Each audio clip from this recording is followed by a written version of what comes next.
Hello friends and welcome to my channel. आज की इस वीडियो में हम साइंस के कुछ इम्पोर्टेंट क्वेश्चंस करेंगे। तो चलो शुरू करते हैं। हमारा जो पहला क्वेश्चन है वो है, रक्त में पाई जाने वाली धातु है। तो रक्त में कौन सी धातु पाई जाती है? लोहा, मतलब आयरन पाया जाता है हमारे ब्लड के अंदर। हमारा क्वेश्चन नंबर 2 है, WBC वाइट ब्लड सेल्स का मुख्य कार्य है रोग प्रतिरोधक क्षमता धारण करना। हमारा क्वेश्चन नंबर 3 है, श्वसन की क्रिया संपन्न होती है माइटोकॉन्ड्रिया के अंदर। क्वेश्चन नंबर 4 है, मनुष्य 1 मिनट में कितनी बार सांस लेता है?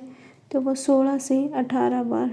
क्वेश्चन नंबर 5 है, मानव शरीर में यूरिया का निर्माण कहाँ होता है? लीवर, यकृत के अंदर होता है। क्वेश्चन नंबर 6 है, नेफ्रॉन किससे संबंधित है? तो वो गुर्दे से संबंधित है। क्वेश्चन नंबर 7 है, मानव शरीर की किस ग्रंथि को मास्टर ग्रंथि कहा जाता है? पीयूष ग्रंथि को। क्वेश्चन नंबर 8 है, मनुष्य के शरीर की सबसे छोटी ग्रंथि है पिट्यूटरी। क्वेश्चन नंबर 9 है, वृद्धि हार्मोन कहाँ से स्रावित होता है? पिट्यूटरी से। क्वेश्चन नंबर 10 है, पेनियल ग्रंथि कहाँ स्थित होती है? वो मस्तिष्क के अंदर। क्वेश्चन नंबर 11 है, जीवन रक्षक हार्मोन किस ग्रंथि से स्रावित होते हैं? एड्रेनल ग्रंथि से। क्वेश्चन नंबर 12 है, मानव शरीर में इंसुलिन क्या है? इंसुलिन एक हार्मोन है। क्वेश्चन नंबर 13, मानव शरीर में पेशियों की कुल संख्या कितनी होती है? 639। क्वेश्चन नंबर 14, आँख के किस भाग पर वस्तु का प्रतिबिंब बनता है? रेटिना पर। क्वेश्चन नंबर 15, मानव शरीर का सबसे बड़ा अंग कौन सा है? त्वचा। क्वेश्चन नंबर 16, मनुष्य की आंसू में कौन सा एंजाइम होता है जिससे जीवाणु मर जाते हैं? लाइसोजाइम। क्वेश्चन नंबर 17 है, नेत्रदान में आँख का कौन सा भाग उपयोग में लाया जाता है? कॉर्निया। क्वेश्चन नंबर 18 है हमारा, जीवाणु की खोज सर्वप्रथम किसने की थी? ल्यूवेनहॉक ने। क्वेश्चन नंबर 19 है, सर्वप्रथम विषाणु की खोज किसने की थी? इवानोव्स्की ने। क्वेश्चन नंबर 20 है हमारा, हाइड्रोफोबिया रोग उत्पन्न होता है विषाणु से। क्वेश्चन नंबर 21 है, एड्स का कारण है T4 लिम्फोसाइट्स की कमी। हमारा क्वेश्चन नंबर 22 है, मानव शरीर के किस अंग में हड्डियों की संख्या सर्वाधिक है? तो अंगुलियों में। अब हमारा क्वेश्चन नंबर 23 है, सबसे अधिक आयरन पाया जाता है हरी सब्जी में। क्वेश्चन नंबर 24 है, बच्चे में लिंग का निर्धारण कौन करता है? पिता का गुणसूत्र।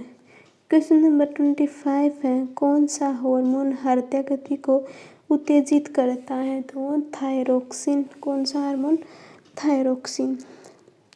क्वेश्चन नंबर 26 है, चीन शब्द किस वैज्ञानिक ने दिया था? जोहानसन ने दिया था। क्वेश्चन नंबर 27 है, कैंसर की बीमारी में प्रयोग होने वाले रेडियो आइसोटोप कौन सा होता है? तो वो होता है कोबाल्ट 60। क्वेश्चन नंबर 28 है, आँख में प्रवेश करने वाले प्रकाश की मात्रा का नियंत्रण किस अंग द्वारा होता है? तो वो आइरिस द्वारा होता है। क्वेश्चन नंबर 29 है, गुणसूत्र किन से मिलकर बना है? DNA एवं प्रोटीन से। क्वेश्चन नंबर 30 है, इंसुलिन एक तरह का क्या है? तो इंसुलिन एक प्रोटीन है। क्वेश्चन नंबर 31 है, न्यूरॉन मानव शरीर के किस तंत्र का भाग है? तो वो तंत्रिका तंत्र का भाग है। अब हमारा क्वेश्चन नंबर 32 है, सामान्य मनुष्य में कितने गुणसूत्र पाए जाते हैं? तो सामान्य मनुष्य में 46 गुणसूत्र पाए जाते हैं। अब हमारा क्वेश्चन नंबर 33 है, गर्भ निरोधक गोलियों में कौन सा हार्मोन पाया जाता है? तो उनमें एस्ट्रोजन और प्रोजेस्टेरोन हार्मोन पाए जाते हैं। अब हमारा क्वेश्चन नंबर 34 है, मनुष्य की सबसे छोटी ग्रंथि का नाम है? तो वो है पीयूष ग्रंथि। अब हमारा क्वेश्चन नंबर 35 है, मानव की त्वचा का निर्धारण किसके द्वारा होता है? तो मेलानिन के द्वारा होता है। अब हमारा क्वेश्चन नंबर 36 है, किसकी कमी के कारण घेंघा रोग होता है? तो आयोडीन की कमी के कारण। अब हमारा क्वेश्चन नंबर 37 है, विज्ञान की किस शाखा में दांतों का अध्ययन किया जाता है? तो ओडोंटोलॉजी के अंदर। अब हमारे क्वेश्चन नंबर 38 है, लाल रक्त कोशिकाओं का निर्माण किसके द्वारा किया जाता है? अस्थि मज्जा के द्वारा। अब हमारा क्वेश्चन नंबर 39 है, कौन सा विटामिन रक्त का थक्का जमने में मदद करता है? तो विटामिन के। क्वेश्चन नंबर 40 है हमारा, मूत्र का पीला रंग किसकी उपस्थिति के कारण होता है? यूरोक्रोम की उपस्थिति के कारण।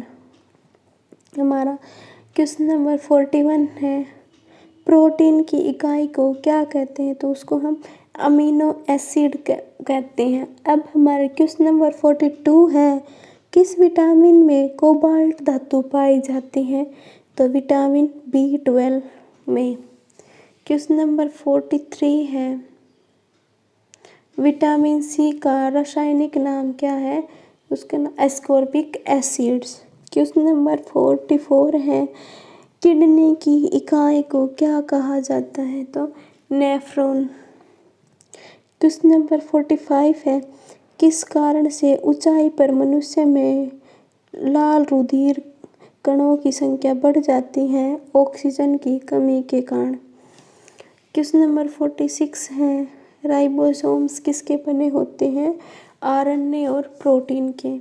क्वेश्चन नंबर 47 है, जीव विज्ञान की वह शाखा जिसमें कोशिका का अध्ययन किया जाता है उसे क्या कहते हैं? साइकोलॉजी कहते हैं। क्वेश्चन नंबर 48 है, एडवर्ड जर्नर ने किसकी खोज की थी? चेचक के टिक्के की। क्वेश्चन नंबर 49 है, पीलिया रोग किसके कारण होता है? वायरस के कारण। क्वेश्चन नंबर 50 है, पेनिसिलिन की खोज किस वैज्ञानिक ने की थी? अलेक्जेंडर फ्लेमिंग ने। क्वेश्चन नंबर 51 है, कीमोथेरेपी का उपयोग किस रोग में किया जाता है? तो कैंसर में कीमोथेरेपी का उपयोग किया जाता है। क्वेश्चन नंबर 52 है, पौधे किस विधि द्वारा भोजन का निर्माण करते हैं? प्रकाश संश्लेषण द्वारा। क्वेश्चन नंबर 53 है, ऐसे पौधे जो मिट्टी पर नहीं उगते और पानी में उगते हैं उन्हें क्या कहा जाता है? हाइड्रोफाइट कहा जाता है। क्वेश्चन नंबर 54 है, सुक्रोज में क्या होता है? ग्लूकोज और फ्रक्टोज। क्वेश्चन नंबर 55 है, मनुष्य के शरीर में किसे ब्लड बैंक कहा जाता है? स्प्लीन को।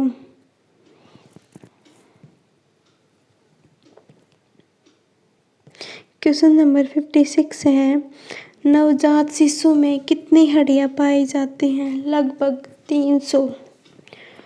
क्वेश्चन नंबर 57 है, मनुष्य के शरीर में पित्त कहाँ पर जमा होता है? पित्ताशय में। क्वेश्चन नंबर 58 है, प्रकाश संश्लेषण की क्रिया में क्या बाहर निकलता है? ऑक्सीजन। क्वेश्चन नंबर 59 है, पौधों में क्लोरोफिल बनाने के लिए किस तत्व की आवश्यकता होती है? तो मैग्नीशियम की। क्वेश्चन नंबर 60 है, कैप्सूल का आवरण किसका बना होता है? स्टार्च का। क्वेश्चन नंबर 61 है, मनुष्य के हाथ में कौन सा जीवाणु पाया जाता है? E coli. क्वेश्चन नंबर 62 है, विटामिन ए का रासायनिक नाम क्या होता है? रेटिनॉल। क्वेश्चन नंबर 63 है, विटामिन डी का रासायनिक नाम क्या है? कैल्सीफेरोल। क्वेश्चन नंबर 64 है, इंसुलिन में कौन सी धातु मौजूद होती है? तो जस्ता। क्वेश्चन नंबर 65 है, पीलिया बीमारी में कौन सा अंग प्रभावित होता है? लीवर, यकृत प्रभावित होता है। क्वेश्चन नंबर 66 है, मनुष्य में अल्फा कैरोटीन नामक प्रोटीन कहाँ पाया जाता है? तो यह त्वचा में पाया जाता है। क्वेश्चन नंबर 67 है, रक्त तत्वों के जमने में किस तत्व की मुख्य भूमिका होती है? कैल्शियम की। क्वेश्चन नंबर 68 है, त्वचा की ऊपरी सतह को क्या कहा जाता है? तो ऊपरी सतह को एपिडर्मिस कहा जाता है। Thank you.